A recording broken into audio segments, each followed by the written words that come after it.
Sebuah perusahaan e-commerce besar yang sedang menghadapi tantangan dalam meningkatkan penjualan dan loyalitas pelanggan.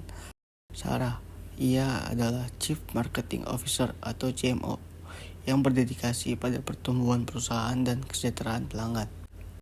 Perusahaannya ini memiliki basis data yang sangat luas tentang perilaku belanja pelanggannya, termasuk riwayat pembelian, referensi produk, dan aktivitas online. Tim pemasaran yang dipimpin oleh Sarah melihat peluang besar untuk menggunakan data ini guna menyusun kampanye pemasaran yang lebih tepat sasaran dan efektif. Kebijakan perusahaan mengizinkan penggunaan data ini untuk tujuan meningkatkan penjualan.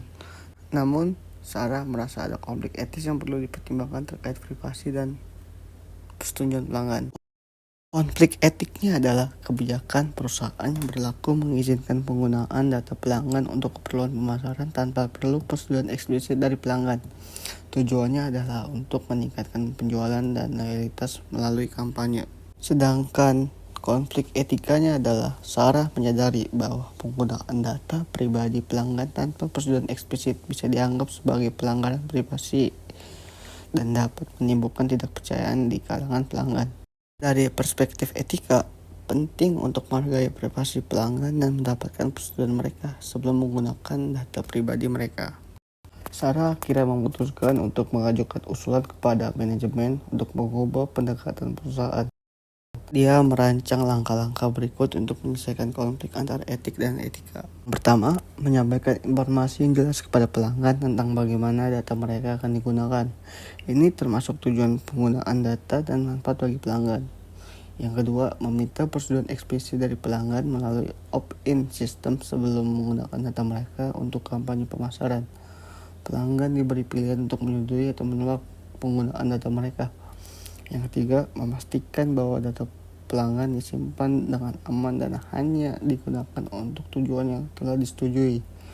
Menerapkan langkah-langkah keamanan yang ketat untuk melindungi data dari penyalahgunaan.